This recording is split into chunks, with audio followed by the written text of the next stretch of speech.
Madame, Messieurs, bonsoir. Tous les plaisirs et donc pour moi et pour toute mon équipe de vous retrouver encore pour ce nouveau numéro de votre émission, notre émission Décrit Actu, cette émission que nous avons lancée ici à CPL Télévision. Et si tu as une question d'actualité, tu as tu discuter, tout ça. Tu as mingi parce que vous s'abonnez très massivement à la chaîne YouTube d'Abisso. Mais aussi, vous avez des critiques, vous critiquez Bisso et ça l'a Bisso bien. Tout ce pays de Nabino. Mon colalelo. Décryptage d'actualité, allez le bandit donc benga bandeko solo na bango. Continuez à liker nos vidéos comme vous les faites, à les aimer, à les partager. Envoyez nos vidéos à vos amis. Critiquez-nous, surtout les critiques, ça nous fait énormément du bien. Tout ce pays qui se montre un peu intéressé par rapport à Makambuto Kosal. Félix-Antoine Tshisekedi Tshilombo était en voyage aux États-Unis d'Amérique. Je crois qu'il doit avoir fait 4 ou 5 jours. Il est revenu hier, jeudi 5 mars à Kinshasa. Et vendredi 6 mars, il a présidé la réunion du Conseil des ministres. Le président de la République a voyagé à qui? Quand on a mais ça n'a pas voyage, matakita l'autre, le voyage été. Même comme tout au chapé dossier, on a un voyage à président de la République sur la table parce que c'est bien quand même de voyager, mais il faut finalement que le président nous dise tous ces voyages nous ont apporté quoi. Il a répondu à la question dernièrement lorsqu'il parlait au niveau du Congrès, donc le Parlement réuni en Congrès. Il a dit que ces voyages ont rapporté à la République 1,5 milliard de dollars américains, des promesses, mais bon, on attend encore qu'un bon quota. Ce que nous lui souhaitons bon vent et nous souhaitons qu'il multiplie ces voyages-là si ça peut aider les pays. Mais le président a quitté. Le président était aux États-Unis d'Amérique. À quel point on participait à la conférence d'organisation comme AIPAC. AIPAC, on a une organisation il y a un lobby juif. Donc le président n'était pas là. Le président était donc aux États-Unis d'Amérique. Il est revenu dans le pays parce qu'il était parti participer à la conférence AIPAC. AIPAC veut tout simplement dire American Israel Public Affairs Committee. Donc le comité américano-israélien, le comité public américano-israélien pour traiter des affaires. En fait, c'est une structure des lobbyistes. Un mouvement de lobbying juif qui a des liens avec plusieurs structures, mais également qui a des pôles d'influence avec beaucoup de personnalités à travers le monde qui s'est réuni une fois l'an. Et cette fois-ci, on avait appelé le président de la République démocratique du Congo, Félix-Antoine Tshisekedi Tshilombo. Le président a participé très vivement à cette affaire-là. Et le président a fait un discours. Le discours du président fait couler beaucoup d'encre et de salive. Dans son discours, le président a soutenu le plan des États-Unis d'Amérique pour la paix au Proche-Orient. Le président a donc apporté son soutien à ces plans-là. Le président a exprimé sa volonté de pouvoir renouer avec Israël les relations bilatérales et diplomatiques. Le président a même promis de pouvoir renvoyer l'ambassadeur de la République démocratique du Congo en Israël, parce que ça fait plusieurs années que nous n'avons plus d'ambassadeur. Le président ne devait pas faire ça, le président ne devait pas dire ça, le président ne devait tralala, tralala, tralala, tralala. Nous allons aujourd'hui parler de cette question de l'AIPAC. Nous parlerons de l'AIPAC, nous parlerons de l'intérêt pour le Congo, est-ce bon ou mauvais de pouvoir participer à ces processus-là ou à ces conférences-là. Est-ce que Félix a-t-il raison de pouvoir renouer des relations diplomatiques avec Israël? Est-ce que c'est bon pour nous de pouvoir soutenir l'approche de la paix soutenue par Donald Trump au niveau de l'approche orientale? Avant d'entrer en profondeur de la question, je voudrais tout simplement dire, parce que j'ai entendu les gens qui disent bah structure, bah organisation, qu'est-ce qu'il est allé chercher là-bas? Bandeko. Le Congo a eu beaucoup de problèmes au sortir du régime des Kabila. Voilà photos d'accord. Le Congo vivait pratiquement en autarcie. Il y avait une rhétorique belliqueuse dans le processus de communication du Congo face aux autres pays du monde. N'oublions pas notre célèbre, notre Lambert Mende national, dans sa rhétorique où il disait qu'il parlait du Congo bashing. Il parlait du néocolonialisme. Il disait qu'on en veut au Congo. Le Congo vivait donc calfeutré, loin du monde. Aujourd'hui, que Félix a pris le pouvoir, je trouve plutôt logique que Mokonza Mboka a salama kasinaye pour ouvrir le Congo au monde, pour se battre et replacer le Congo dans l'échiquier du monde. Et toutes les occasions, à mon point de vue, sont bonnes. AIPAC wana eza quand même structure à monene. Bato minene ba participer à Barack Obama, ba Donald Trump, ba George W. Bush, bato yo yebi ya minene wana ba Joe Biden. Surtout les sommités américaines ont participé à ça. Donc c'est un privilège pour moi et c'est un honneur de voir que le président de la République a été honoré en étant invité à ce processus-là, plutôt à cette conférence-là, et d'y avoir participé. Maintenant, on va aller un peu dans le fond de ce qui s'est passé là-bas. On va essayer de discuter un peu du fond de ce qui s'est passé là-bas. On va essayer de ramasser à gauche et de ramasser à droite. Et même notre Kikaya Barnabé, Kikaya international, il a même aussi réagi par rapport à la participation du président de la République. Mais là, où je ne suis pas d'accord dans ce que le président fait, j'ai l'impression que ce soit au niveau de la communication de la présidence et même de la communication ici chez nous au Congo, ici plutôt du président lui-même, on tente à spiritualiser cette affaire de la Pâque. Tout le monde sait que le président de la République est un chrétien. On ne lui dénie pas ça, on ne lui refuse pas ça. Tout le monde sait que le président de la République prie à l'église Philadelphie, chez le pasteur Roland Dallot, avec son frère Martin Fayoulou. Personne ne refuse au président de la République d'avoir des appartenances spirituelles. Mais là où je ne suis pas d'accord avec le président de la République, c'est lorsque, dans ses prises de position, le président tente à démontrer que certaines décisions qu'il prend sont rattachées à sa foi chrétienne. Le président va par exemple dans AIPAC, dans certaines choses qu'il a faites là-bas, on a l'impression que c'est son appartenance à la chrétienté qui guide sa démarche. Non. Monsieur le Président, nous devons faire la part des choses entre Monsieur Félix Tshisekedi Tshilombo, qui a le droit de prier comme il veut, qui a le droit de fréquenter l'église de son choix, et Monsieur le Président de la République démocratique du Congo, qui est un État laïque.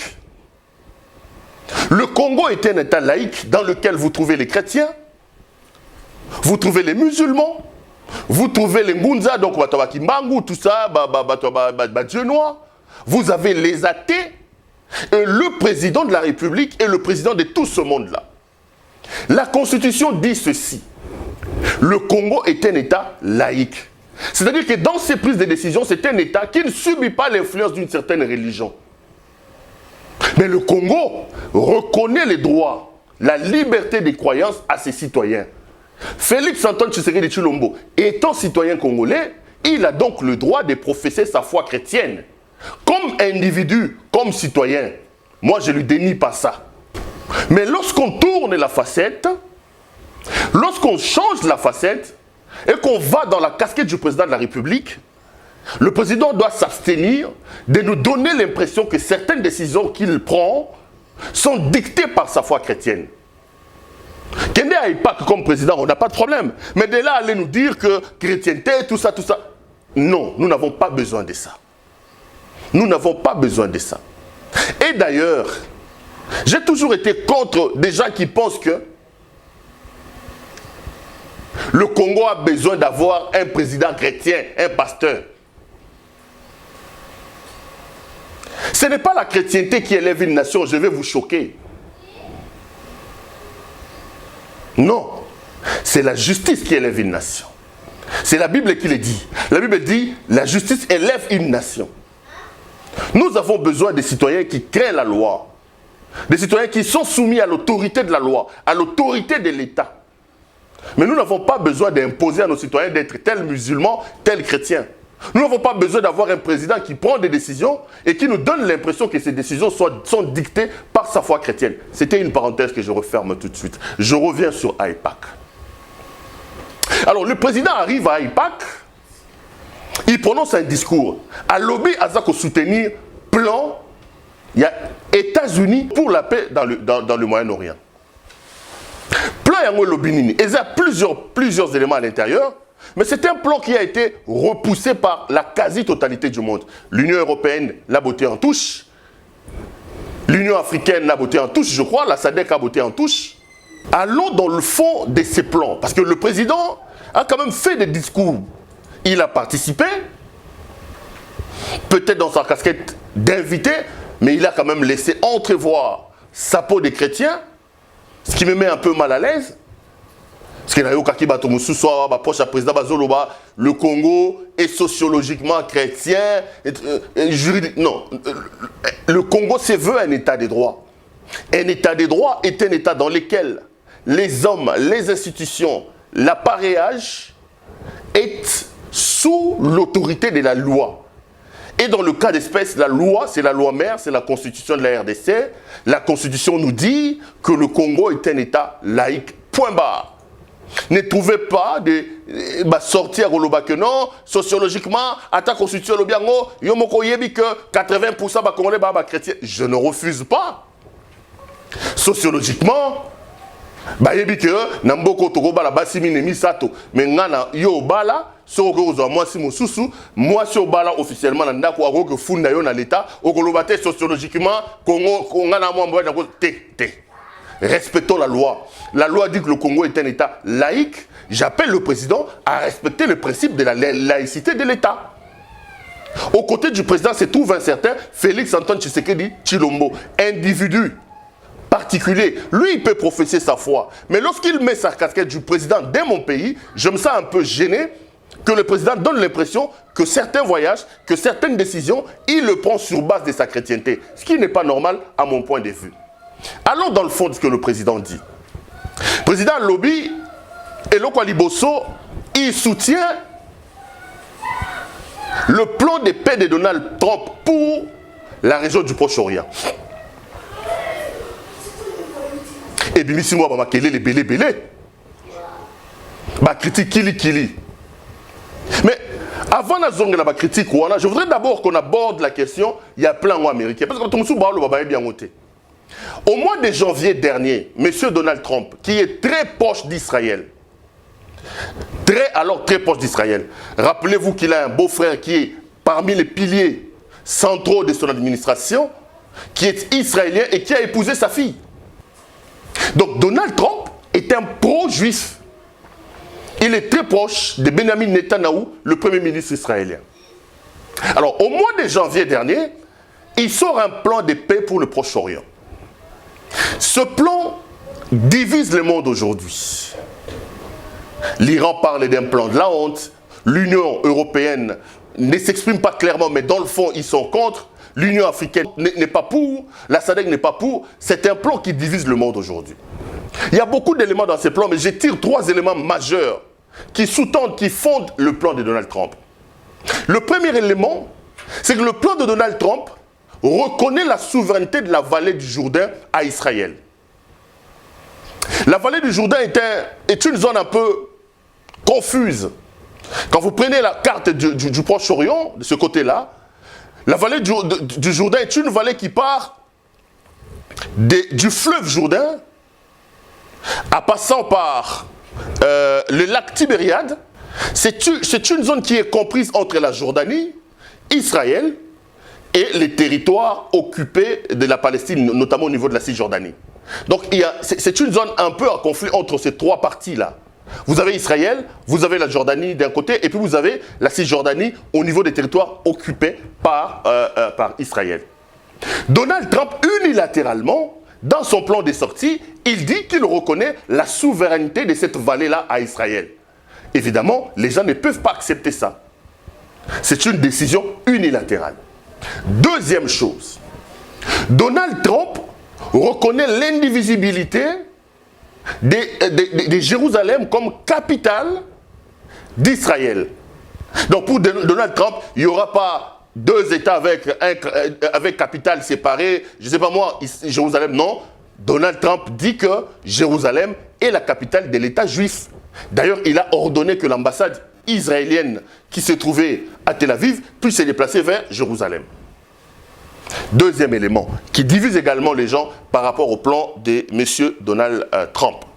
Et le troisième élément majeur de son plan de sortie de paix, Donald Trump reconnaît à Israël les colonies. Donc il accepte l'annexion des territoires palestiniens. C'est-à-dire que, vous le savez, depuis 1947 et jusqu'à aujourd'hui, Israël n'a pas arrêté de construire ces villes, ces villages à l'intérieur du territoire palestinien. Et c'est ce qu'on appelait les colonies juives au niveau notamment de la Cisjordanie. Et le plan de sortie de crise de Donald Trump et Zolobake, les colonies sont désormais des territoires israéliens. C'est ce qui divise. Donc, première chose, il reconnaît la souveraineté d'Israël sur la vallée du Jourdain. Deuxième chose, il rend Jérusalem capitale exclusive d'Israël en accordant aux Palestiniens l'Est d'Israël comme capitale au cas de la création d'un État palestinien. Et puis troisième chose, il reconnaît l'annexion des territoires occupés. Il dit que les territoires occupés sont désormais les territoires israéliens. Voilà en gros le plan de Donald Trump, le plan de paix de Trump que Félix-Antoine Tshisekedi soutient. Alors beaucoup de gens ont critiqué Félix-Antoine par rapport à ça.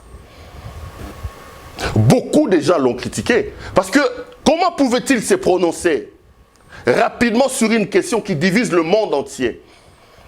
Comment pouvait-il prendre la tribune de AIPAC, qui est une tribune des lobbyistes juifs, qui est une tribune pas appropriée dans une conférence, pour exprimer les points de vue de la République démocratique du Congo sur la question du plan de Donald Trump divisant le monde. Je vous ai dit que Kika est encore sorti de ses gonds pour parler. J'ai lu un article avec une interview de Kikaya, je vais vous lire certains extraits. D'autres mots vraiment... Il dit ceci: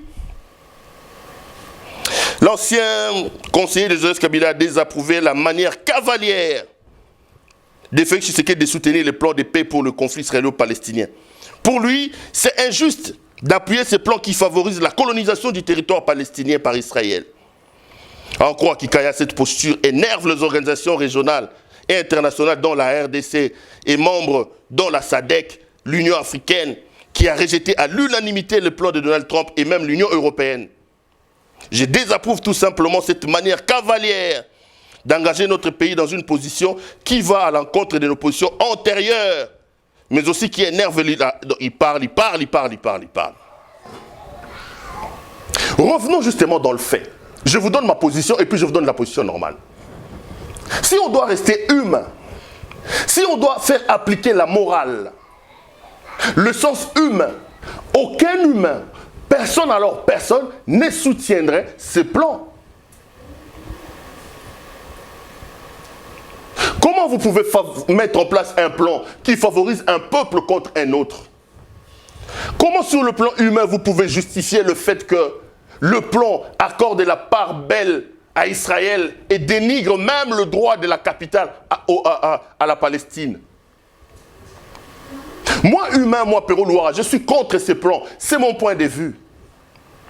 Mais M. Kikaya doit le savoir, ou il a peut-être ignoré, ou il fait exprès. Que dans le monde politique, que dans les relations entre les États, la moralité n'existe pas. Aujourd'hui, les grands États vous parlent de la réelle politique. Si vous placez la moralité, si vous placez l'essence exagérée d'humanisme sur le plan international, vous n'allez pas exister. Sinon, pourquoi le Rwanda nous envahit?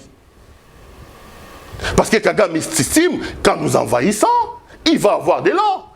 Pourquoi les États-Unis d'Amérique vont envahir Israël? Pourquoi Sarkozy va bombarder la Libye? Pourquoi? Messieurs, n'appliquez pas les principes moraux là où ça ne devait pas être appliqué. Nous sommes en politique, nous sommes dans la raison d'État. Ici, c'est la réelle politique. Vous dites à Félix-Antoine Tshisekedi qu'il prend une décision cavalière. Monsieur Kikaya, cavalière par rapport à quoi? Ici, nous sommes en plein dedans dans la diplomatie et dans les affaires étrangères, qui sont des domaines de prédilection d'un chef de l'État. Kikaya a encore raté une autre occasion de se taire. Quand Kikaya nous dit des positions de Félix qui vont à l'encontre des positions antérieures prises par le pays, mais antérieures prises par qui? Prises par Joseph Kabila Kabange, des positions qui ont amené le Congo nulle part, monsieur Kikaya. Taisez-vous, monsieur Kikaya. Ne m'obligez pas à vous répéter de vous taire. Vous avez laissé des cadavres dans le casserole, dans le placard. Vous avez laissé des dossiers sensibles, vous là, Kabila et ses hommes. Comment peut-il juger la position du président de la République, un chef d'État, patron de la diplomatie de son pays? Il dit que c'est une position cavalière. Félix Saga retourne à Kikaya. Félix Saga retourne à Kikaya. Écoutez, je vais prendre des positions par rapport à la situation dans le Proche-Orient, Nalobanine. Et puis quand vous lisez un peu plus bas, Kikaya dit, en faisant ça, Félix nous met en mauvaise position, alors que Kabila avait laissé les pays, on était... Kikaya bin Karoubi, Barnabé. C'est quoi ça? C'est quoi ça, monsieur? Kabila nous a laissé sur le plan international en bonne posture, monsieur Kikaya. Vous voulez me regarder, moi, Congolais, dans les yeux et me dire que votre régime, le régime de Kabila en partant d'ici, il avait laissé le Congo sur le plan diplomatique en bonne posture. Le Congo vivait en autarcie. Kabila était en conflit séparé d'avec tout le monde au sortir de son mandat. Donc, dans le fond, les principes de moralité que Kikaya nous évoque ici, c'est un principe qui, sur le plan des relations internationales, ne tient pas. Entre les États, qui sont des acteurs du jeu international, il n'existe pas d'amitié. Il n'existe pas d'amour, il n'existe que d'intérêt. Donc Kikaya n'a pas de leçon à donner à Félix. Il ne peut pas dire que la position prise par le président de la République est une position cavalière. Et puis je vous ai toujours dit, un peu de respect quand même au président de la République. Des propos que vous étiez incapable de supporter à l'endroit de Kabila, ne les sortez pas pour Félix Antoine Tshisekedi. Ça ne vous honore pas, ça ne vous élève pas. Vous, du FCC, taisez-vous. Kikaya bin Karoubi, pour la deuxième fois, je répète, taisez-vous, monsieur. Taisez-vous. Laissez l'autre faire, on va les juger après. Taisez-vous. Laissez Kabila élever Bangando, taisez-vous. Donnez pas l'impression que tout ça. Alors, je reviens sur le plan. Aujourd'hui, le président de la République, tout le monde sait qu'il est proche des États-Unis d'Amérique. Le président de la République veut ouvrir un autre champ avec Israël. Vous allez imposer à Félix Antoine Tshisekedi Tshilombo de ne pas adopter le plan de Donald Trump parce que c'est un plan qui défavorise la Palestine. Ok, je suis d'accord avec vous. Il s'oppose à Donald Trump, c'est bon. Il s'oppose à Benjamin Netanyahu, c'est bon. Il soutient la Palestine. Qu'est-ce que la Palestine, le combat de la Palestine, va amener au Congo? C'est une question de logique. Kikaya nous dit que la sous-région de la SADC et l'Union africaine, messieurs, lorsque les intérêts du Congo, nos intérêts, vont en contradiction avec les intérêts de la sous-région, lorsque nos intérêts vont en contradiction avec les intérêts de l'Union africaine, moi j'opte pour qu'on fasse une opposition par rapport à ces plans-là. Vous allez nous dire aujourd'hui de suivre les plans de l'Union africaine, vous allez nous dire aujourd'hui d'adopter la position de la SADC. Le Congo va gagner quoi aujourd'hui? Vous voulez quoi? Vous voulez que le président Félix s'oppose aux États-Unis d'Amérique? Vous voulez que le président de la République s'oppose à Israël pour aller embrasser la Palestine? C'est vrai que c'est un peuple qui souffre. C'est vrai que nous sommes humains. Mais nous, par rapport à nos situations, ça va nous apporter quoi? C'est un problème de rationalité, tout simplement.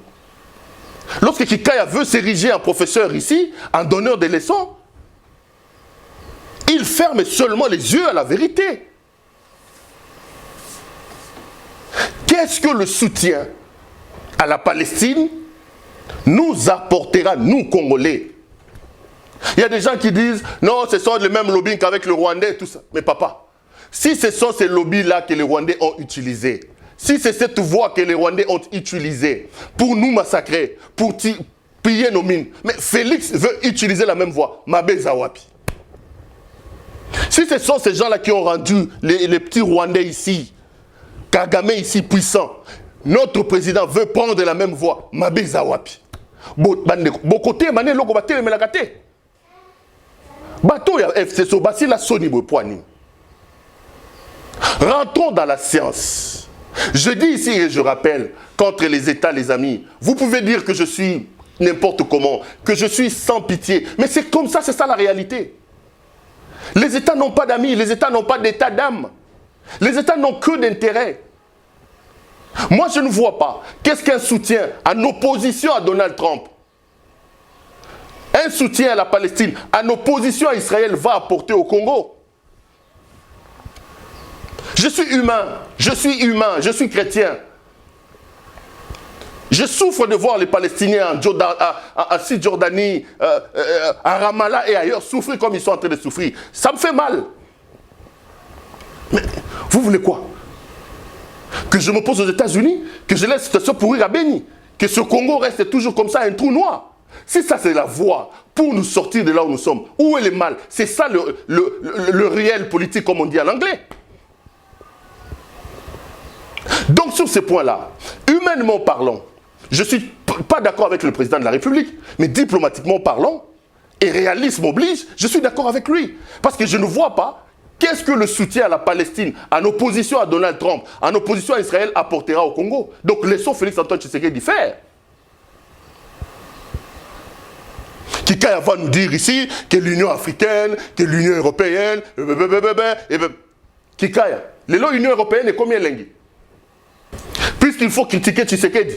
Kikaya, l'Union européenne, a commis qu'on vantait pour l'Union européenne. Mais c'est la même Union européenne qui a appelé ça une sanction. Il y a aucun les États-Unis, n'a pas mon poche pour aller chercher les lobbying, ballon la sanction.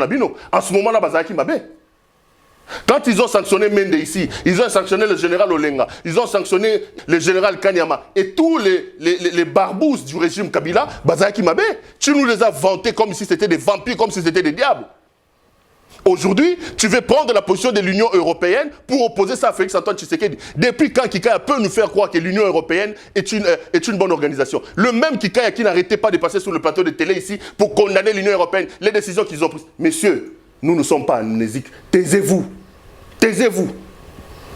Allez faire des randonnées à Kingankati calmement là-bas à tourner. Maintenant, c'est un grand zoo. Vous avez tué les zoos ici qu'on avait à la Gombe. Vous avez ouvert un zoo et l'on va passer à Mukunakuna à Kingankati. Beaucoup de zoos à Kingankati. Tika Félix Kimia, papa.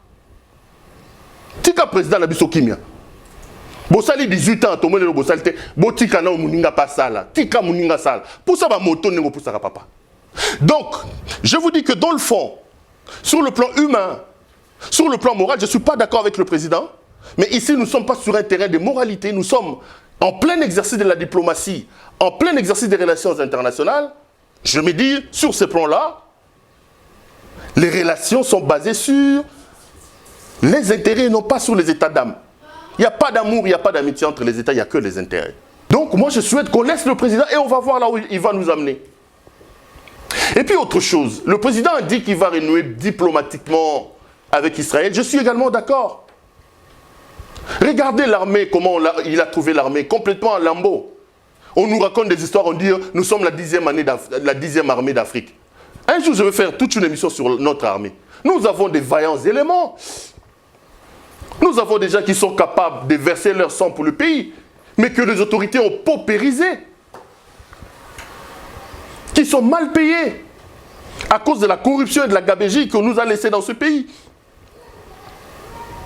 Donc, ouvrir l'ambassade de la RDC en Israël, moi je pense que, après plusieurs décennies entre un frère et un ami, les choix est clair, comme disait Mobutu, qui avait rompu nos relations avec Israël, je pense qu'il est temps de renouer. Parce qu'aujourd'hui même, l'Égypte est en bonne relation, et en relation diplomatique avec Israël.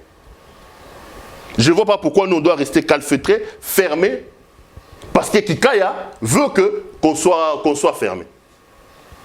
Donc je soutiens d'une certaine manière, en mettant sur la table la question de la réelle politique, le président de la République. Mais là où nous ne devons pas nous tromper, monsieur le président de la République, vous pouvez aller signer les accords avec Israël. Vous pouvez renouer les relations avec Israël. Vous pouvez négocier avec les États-Unis, avec l'Allemagne, avec qu'est-ce que vous voulez. Mais aussi longtemps que la situation à l'intérieur du pays sera noire, sera morose, vos multiples voyages n'apporteront rien dans ce pays. Quel est cet Israélien qui viendra investir dans un pays où la gabégie, où la corruption est à son comble? Quel est cet Israélien qui viendra jeter de l'argent dans un pays où on peut dormir, on prend 57 millions, on prend l'argent des sauts de moutons, on bouffe, on va à la Gécamine, 200 millions partis en fumée. Quel est cet investisseur sérieux qui viendra s'hasarder dans un pays comme ça? Monsieur le Président de la République, après tout le travail à l'extérieur, après ces multiples voyages, revenez au pays, asseyez-vous, lancez les réformes. Sinon, tout ce que vous faites à l'extérieur n'aboutiront pas. Vous n'aurez jamais les fruits de tous les voyages, aussi longtemps qu'à l'intérieur, la situation reste telle qu'elle est. Monsieur le Président, réformez la justice, réformez l'armée. Le Congo est malade. Il a besoin de grandes réformes, Monsieur le Président de la République. Okotambo aussi sa mokili okendeti na lola omoni ba Angelou. Angelou moko ko investir na ba condition ya moyibi ezali awate, na ba condition ya corruption ezali awate, na ba irresponsabilité tozanango. Maintenant, il faut revenir à l'intérieur, il faut resserrer le boulon, il faut améliorer le climat d'affaires, il faut rendre le Congo attrayant. Et ça, c'est un travail qui doit se faire de l'intérieur. Il faut fouiner dans la vie de ces gens qui volent l'argent de la République. Il faut arrêter les emmerdements, les embêtements à gauche, dans nos frontières, dans nos douanes. C'est à ça qu'il faut penser maintenant. Je suis d'accord avec vous, Monsieur le Président, qu'il fallait ravauder les relations parce que vous l'avez trouvé en lambeaux. Je suis d'accord avec vous. Je suis d'accord qu'il faut soutenir, qu'il faut renouer les liens avec Israël. Je suis d'accord. Je suis d'accord que vous devez aller aux États-Unis, en Allemagne, en France, pour vendre nos pays. Je suis d'accord. Mais le grand travail, Monsieur le Président, ça doit se faire à l'intérieur du pays. Parce que tous ces voyages n'apporteront aucun fruit dès lors que le Congo reste un trou noir comme il est aujourd'hui. Monsieur le Président, ouvrez l'œil et le pont. Faites de votre mieux pour rendre le pays attrayant, pour améliorer le climat des affaires, pour rendre le pays sérieux. Regardez ce que les Rwandais ont fait. Basali Sali Batour après Kagame, même son propre frère a arrêté. C'est vrai que c'est un petit dictateur aussi, mais en termes d'organisation, de sérieux, aujourd'hui vous avez Volkswagen là-bas. Vous avez les entreprises d'assemblage des téléphones là-bas. Parce qu'il y a du sérieux. Parce que les entrepreneurs peuvent aujourd'hui de chez eux croire que n'a rien à $1 on ne va pas me voler. Ici, tu amènes 100 millions de dollars, pour bassiner au Mukanda, ils te demandent 30%. Non, nous coûtons qu'on investir. Ils ne viendront pas, Monsieur le Président de la République. Donc, tout en comprenant la multiplication des voyages que le président fait à l'extérieur, en comprenant le soutien qu'il apporte aux États-Unis et à Israël au nom du réel politique, j'appelle le président à revenir dans le pays. Le grand travail, c'est à faire ici à l'intérieur. La corruption, la gabégie nous laissait Kabila, bas encore son plein. Les Congolais ont l'impression que la situation va de mal en pis. Que le Congo fonce droit vers un mur. Monsieur le Président, bravo pour ce que vous faites à l'extérieur. Retour, come back, pose les valises dans le pays, arrange la situation ici au Congo. Monsieur Félix Antoine Tshisekedi Tshilombo. Dans la situation où Oyotoza Nangolelo, Ato Ketina Lola, Angelo Akoya ko investira à te. Pombo ngone ko dindami yibi alinanu, corruption alinanu. Donc nous devons arrêter ces choses. Nous devons lancer des vraies réformes dans le pays pour vendre le pays, pour inciter l'étranger à venir chez nous. Mais dans le contexte actuel, dans la situation actuelle, tous les voix du président risquent de se résumer à des simples tourismes. Donc, nous soutenons notre président de la République. Nous lui demandons de continuer sur cette lancée, mais nous attirons son attention sur la part belle qu'il faut accorder à l'arrangement, au sérieux du processus ici à l'intérieur du pays, aux réformes majeures qu'il faut engager. Ne suivez pas les tralala, les qui caillent. Tralala de ces gens-là, bomambok. Les amis, j'ai été heureux de vous présenter cette émission avec espoir de vous retrouver lors du prochain numéro. Merci à vous de nous avoir suivis.